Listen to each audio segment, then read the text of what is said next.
Hello everyone, I am Bhavna and you are watching Bhavna education diary. तो इस video में हम लीगल करंट अफेयर्स की क्विज़ 4 को डिस्कस करेंगे। इससे पहले हम 3 क्विज़ डिस्कस कर चुके हैं। अगर आपने उन क्विज़ को नहीं देखा है तो आप लीगल करंट अफेयर्स की प्लेलिस्ट में इन्हें चेक कर सकते हैं। तो स्टार्ट करते हैं इस वीडियो को। अगर आपने हमारा चैनल सब्सक्राइब नहीं किया है, चैनल सब्सक्राइब कीजिए एंड प्रेस बेल आइकन ताकि आपको सारे नोटिफिकेशंस मिलते रहें। और आप इन सोशल नेटवर्किंग साइट्स पर भी हमें फॉलो कर सकते हैं और टेलीग्राम पर भी फॉलो कर सकते हैं, जहां पे हम अपने चैनल की कुछ इंपॉर्टेंट पीडीएफ्स को प्रोवाइड कराते हैं। तो पहला जो क्वेश्चन है वो है, after the amendment in the Karnataka industries facilitation act 2002, Karnataka allow medium and small industries to commence manufacturing without having the wait for any statutory clearance for the first year। तो यहाँ पे आपको बताना है कि कितने साल के लिए। सबसे पहले क्वेश्चन को समझते हैं। जो कर्नाटका इंडस्ट्रीज फैसिलिटेशन एक्ट है ये 2002 का है और जिसे कर्नाटका गवर्नमेंट ने क्या किया है, अमेंड किया है। और इस अमेंडमेंट एक्ट के थ्रू जो मीडियम एंड स्मॉल इंडस्ट्रीज़ आई थी मैन्युफैक्चरिंग के लिए, अब उन्हें बिना किसी स्टैट्यूटरी क्लियरेंस के काम करने की मैन्युफैक्चरिंग की परमिशन मिली है। और ये परमिशन इन्हें 3 साल के लिए प्रोवाइड की गई है। और इसके साथ ही अगर हम इसमें देखें तो करेंटली क्या है कि गुजरात और राजस्थान ऐसे 2 स्टेट हैं जिन्होंने इससे रिलेटेड अमेंडमेंट पास किए हैं। और ये अमेंडमेंट इन्होंने गुजरात और राजस्थान ने स्मॉल इंटरप्राइजेस के लिए किए हैं और कर्नाटका ने मीडियम और स्मॉल दोनों के लिए किए हैं। तो इसके साथ ही यहाँ पर देखें तो इसके अंदर यहाँ पे जो परमिशन है वो स्टेट देंगे और इसके साथ ही मल्टीपल स्टेट लॉज को जो है अप्रूवल दिया गया है। और यहाँ पे इनके साथ जो ट्रेड लाइसेंस हैं और बिल्डिंग प्लान्स हैं इनको भी अप्रूवल दिया गया है। और यहाँ पे कर्नाटका स्टेट ने इसके साथ काफ़ी लैंड और लेबर लॉज को भी प्रमोट किया है और यहाँ पे इनका जो टाइम है वो 3 साल रखा गया है। नेक्स्ट क्वेश्चन है, MB Lal committee is related to. MB Lal जो कमेटी है वो किससे रिलेट करती है? जो एमबी लाल कमेटी है इनमें से किससे रिलेट करती है? सबसे पहले एमबी लाल कमेटी के बारे में थोड़ा सा बैकग्राउंड जान लेते हैं। तो असम में जो फायर हुई थी उस फायर पे जो एमबी लाल कमेटी की रिकमेंडेशंस आई थी उसको इम्प्लीमेंट नहीं किया गया, इसीलिए ये कमेटी जो है ये बॉइलिंग है। तो यहाँ पे जो मैसिव फायर हुई थी असम में बागजान ऑयल फील्ड में, तो वहाँ पे जब हज़ारों लोगों की डेथ हुई थी तो उसमें उसे के इंस्पेक्शन के लिए इससे बनाया गया था एमबी लाल कमेटी को। और यहाँ पे इसके साथ 2009 में इसे कॉन्स्टिट्यूट किया गया है। इस कमेटी को 2009 में बनाया गया। और यहाँ पर इस कमेटी ने क्या किया था कि इन इंडिया जैसे इन 2019 में गवर्नमेंट ऑफ इंडिया ने इसको बना दिया। और ये फायर एक्सीडेंट जो हुआ था उसके साथ जो जयपुर में भी एक फायर एक्सीडेंट हुआ था उसके भी इंस्पेक्शन के लिए बनाई गई थी। तो इस कमेटी ने काफ़ी इंस्ट्रक्शंस भी दी हैं। तो इसकी रिकमेंडेशंस में कुल मिला के यहाँ पे 118 रिकमेंडेशंस दी हैं और जिन्हें यहाँ पे फॉलो भी किया है ऑयल कंपनीज़ ने। तो यहाँ पे अगर हम इसका आंसर देखें तो इसका करेक्ट आंसर जो है guidelines follow by oil companies, ये इससे रिलेट करती है। नेक्स्ट क्वेश्चन है हमारा, बिमल जुल्का जो है करेंटली न्यूज़ में थे और ये किससे रिलेट करते हैं? तो यहाँ पे ये चारों ऑप्शन हैं। इसका करेक्ट आंसर जो है वो चीफ इंफॉर्मेशन कमिश्नर है।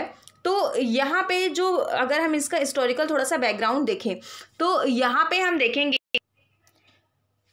हम देखेंगे कि फिल्म सेक्टर से रिलेटेड यहाँ पे इन्होंने अपनी रिपोर्ट को सबमिट की है। तो एक एक्सपर्ट कमेटी बनाई गई थी जो rationalization of film media units and review of autonomous bodies के लिए बनाई गई थी। और इसकी जो रिपोर्ट है यहाँ पे ministry of information and broadcasting को दी गई। तो यहाँ पे इस कमेटी को चेयर किया था बिमल जुल्का ने, तो इसीलिए ये बहुत ज़्यादा चर्चा में है। और इसके साथ ही यहाँ पे इन्होंने एक अम्ब्रेला कॉन्फ़िगरेशन के बारे में बात की थी, और इसके साथ इन्होंने 4 इंपॉर्टेंट टॉपिक्स को जो है डिस्कस किया था, जिसमें इंपॉर्टेंट टॉपिक या की पॉइंट्स को हम कह सकते हैं जैसे कि प्रोडक्शन को इन्होंने मेंशन किया था, और प्रोडक्शन के बाद यहाँ पे नेक्स्ट जो इन्होंने मेंशन किया है वो फेस्टिवल है, और इसके साथ यहाँ पे नेक्स्ट जो है वो हेरिटेज है, और इसके साथ नॉलेज है। तो इनके बारे में बात करते हुए इन्होंने इन सब चीज़ों को जो है रिकमेंड किया था, और बिमल जुल्का जो है वो चीफ इंफॉर्मेशन कमिश्नर हैं। नेक्स्ट जो क्वेश्चन है, which of the following organization has recently partnered with Atal innovation mission to promote innovation in India. तो यहाँ पे हमें करेक्ट ऑप्शन है वो बताना है। तो सबसे पहले हम देखते हैं इसमें जो अटल इनोवेशन मिशन है, इसके साथ साथ council of scientific and industrial research, इन दोनों ने मिलकर इनोवेशन ऑफ इंडिया जो है इसको प्रमोट करने के लिए पार्टनरशिप की थी, और यहाँ पे जो अटल इनोवेशन मिशन है इसके प्रमोशन के लिए। तो अगर हम इसकी बात करते हैं तो यहाँ पे जब दोनों ने मिलके एक साइन किया था लेटर, जिसमें वो इसको प्रमोट करेंगे, और ये जो इनोवेशन है ये इकोसिस्टम के लिए है, और इनका जो इनकी एक तरीके से जो पार्टनरशिप है वो इसके प्रमोशन के लिए ही है, और इससे जो इनिशिएटिव सामने आए हैं उन इनिशिएटिव्स को इम्प्रूव करने के लिए है। तो नेक्स्ट क्वेश्चन हम देखते हैं, इसका करेक्ट आंसर है option B, council of scientific and industrial research. Next question is, which of the following organization has partnered with the International Transport Forum to launch the Decarbonizing Transport in India project? तो यहाँ पे 4 option given है। तो जो डिकार्बोनाइजिंग transport in India ये वाला जो project है, इसे 24 जून को नीति आयोग के साथ जो है वो क्या किया गया था, नीति आयोग के साथ पार्टनरशिप में इसे अनाउंस किया गया था। और इस प्रोजेक्ट में जब इसको लॉन्च किया गया था तो इसका मेन यहाँ पे जो मोटिव था वो लो कार्बन ट्रांसपोर्ट सिस्टम जो है इसके लिए था, इससे रिलेट करता था। तो इंडिया, जैसे कि हम देखते हैं यहाँ पे ITF का इंडिया मेंबर है, और इसके साथ ही यहाँ पे इसके लिए ये ज़रूरी है, सबके लिए ज़रूरी है इस प्रोजेक्ट की स्टार्टिंग। और यहाँ पे हम ITF की अगर आप बात करें तो इसके सेक्रेटरी जो जनरल हैं वो योंग टाई किन हैं, योंग टाई और किम। तो यहाँ पे इसके साथ ही नीति आयोग के CEO जो हैं यहाँ पे अमिताभ कांत, इन्होंने इनके साथ किया है, पार्टनरशिप की है और इस प्रोजेक्ट को लॉन्च किया है। नेक्स्ट क्वेश्चन हम देखते हैं, Rohini commission is associated with, Rohini commission किसके लिए एसोसिएट करता है? तो जो हमारे जस्टिस रोहिणी हैं ये इस कमीशन की हेड हैं, इसलिए इस कमीशन को रोहिणी कमीशन कहा जाता है। तो सबसे पहले अगर हम इस कमीशन की बात करें तो ये कमीशन 2017 में फॉर्म हुआ था, और इसकी जो रिकमेंडेशंस थी वो ये थी कि जो OBC है इसको सब कैटेगराइजेशन इसका किया जाना चाहिए, और इसके साथ ही ये इंश्योर करना चाहिए कि जो मार्जिन पर जो सबकास्ट होती हैं उनको भी इसमें बेनिफिट मिले। और यहाँ पे ये इस तरह से जो बेनिफिट प्रोवाइड किया गया है, ये 9th एडिशन है इस बेनिफिट का। तो इसने अपनी जो रिपोर्ट है वो 2018 को सबमिट कर दी है, मार्च 2018 को सबमिट कर दी है। और इसके साथ ही यहाँ पे एक एक्सटेंशन और प्रोवाइड किया गया है, वो ये है कि बिहार इलेक्शन के ड्यूरिंग में, और इन्हें एक क्या किया गया है कि इसको अप्रूवल किया गया है बिहार इलेक्शन के टाइम पे, और वहाँ पे इसको एक्सटेंड किया गया है, तो इसीलिए ये अभी के लिए बॉइलिंग है। तो करेक्ट हमारा आंसर है categorization of other backward classes. हमारा नेक्स्ट क्वेश्चन है, what is the name given to an anti-espionage operation that was started by military intelligence in 2019? तो यहाँ पे जब हम एंटी एस्पियोनेज ऑपरेशन की बात करते हैं, इसमें सबसे पहले जो है वो 2 पर्सन को अरेस्ट किया गया था जिन पर इस चीज़ का डाउट था।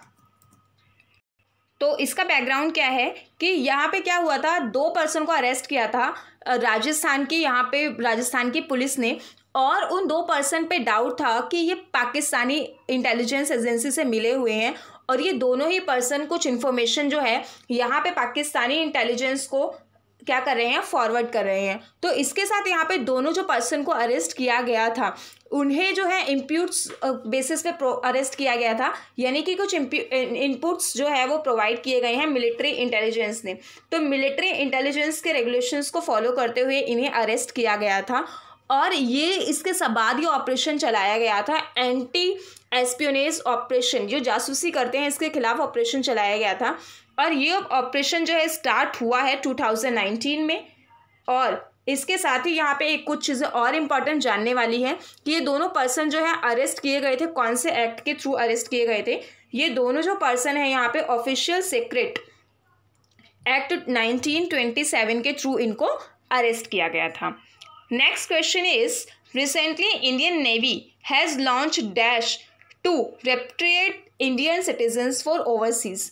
तो यहाँ पे जो दूसरे देशों में यहाँ पे या मार्जिन पे जो ओवरसीज़ में लोग फंसे हुए थे कोविड-19 के सिचुएशन की वजह से, उन लोगों को यहाँ पे क्या किया गया, पहुँचाने के लिए, एक जगह से दूसरी जगह पहुँचाने के लिए उनकी ज़रूरत के हिसाब से, तो उसके लिए ये ऑपरेशन स्टार्ट किया गया था। इस ऑपरेशन का नाम, तो सबसे पहले ये जान लेते हैं कि इंडियन नेवी का ये सेकेंड ऑपरेशन है इस तरह का। और इस सेकेंड फेज में इन्होंने क्या किया है, ये स्टार्ट सबसे पहले 1 जून से हुआ था और इसकी स्टार्टिंग के बाद यहाँ पे काफ़ी ज़्यादा लोगों को पहुँचाया गया। तो पहले जैसे कि यहाँ पे श्रीलंका के पास के एरिया कोलंबो के आसपास के लोगों की हेल्प की गई और इसके बाद यहाँ पे कुछ और यहाँ पे स्टेट के साथ हेल्प की गई, जैसे कि यहाँ पे रिपब्लिक ऑफ जो मालदीव है यहाँ के लोगों को भी अपनी सही जगह पहुँचाया गया। और इस ऑपरेशन का नाम क्या है, ऑपरेशन समुद्र सेतु। ये कोविड-19 की वजह से हुआ है। नेक्स्ट क्वेश्चन देखते हैं। Next question is, the defence ministry patents low cost PPE to move towards is mass production, the PPE kit was developed by. तो पीपीई किट इनमें से किसने डेवलप की है, जो लो कॉस्ट पीपीटी है, तो ये इंडियन नेवी के साथ इन्होंने मिलकर स्टार्ट की है। और यहाँ पे जो इंडियन नेवी ये पीपीई किट जो डेवलप की गई है इंडियन नेवी के थ्रू, यहाँ पे इसके साथ ही इंपॉर्टेंट चीज़ें जानने के लिए हमारे पास ये है कि क्रिएटेड बाय किसके थ्रू है, created innovation cell at institute of novel medicine, और ये मुंबई में है। तो ये जानना हमारे लिए ज़रूरी है। इससे पहले हम ऑलरेडी देख सकते हैं कि यहाँ पे ये जो पूरी पीपीई किट बनाने वाले जो पायलट बैच था ये ऑलरेडी मुंबई में सिचुएटेड था। तो यहाँ पे ये शॉर्टेज की वजह से लो कॉस्ट पीपीई किट का निर्माण किया गया। नेक्स्ट क्वेश्चन है हमारा, विच of the following state will set up a commission for employment of migrant labours. तो यहाँ पे किस स्टेट ने एक कमीशन सेटअप किया है माइग्रेंट्स लेबर की एम्प्लॉयमेंट के लिए, और ये स्टार्ट किया है उत्तर प्रदेश की गवर्नमेंट ने। तो यहाँ पे तकरीबन 23 लाख यहाँ पे जो वर्कर हैं उन्हें उनके जगह पे पहुँचाया गया, वापस स्टेट पे बुलाया गया है। और यहाँ पे इसके साथ ही जो यूपी के सीएम हैं आदित्यनाथ योगी, उन्होंने इससे रिलेटेड कुछ गाइडलाइंस भी जो है वो डायरेक्ट की हैं। और ये जो स्टेप लिया है ये माइग्रेंट वर्कर्स को उनके इंश्योरेंस के साथ भी दिया है और उनके इंश्योरेंस के साथ उनको वापस उनकी जगह पर बुलाया गया है। और यहाँ पे चीफ मिनिस्टर ने सजेस्ट भी किया है कि ये जो स्कीम है that a scheme be launch to ensure their job security, उनकी जॉब सिक्योरिटी के लिए भी है। तो ये बहुत ज़्यादा इम्पॉर्टेंट एक इशू था जिसकी वजह से पीएम केयर फंड भी बना यहाँ पे जो मज़दूर हैं उनको उनके घर पहुँचाने के लिए, क्योंकि लॉकडाउन की वजह से काफ़ी अलग अलग यहाँ पे इश्यूज सामने आए हैं। तो इसके साथ ही इसे बनाया गया है। तो इसका आंसर है Uttar Pradesh. So that's all from my side. अगर वीडियो यूज़फुल लगे तो इसे लाइक करना मत भूलिए एंड अगर अभी तक आपने हमारा चैनल सब्सक्राइब नहीं किया है, चैनल सब्सक्राइब कीजिए। Thank you.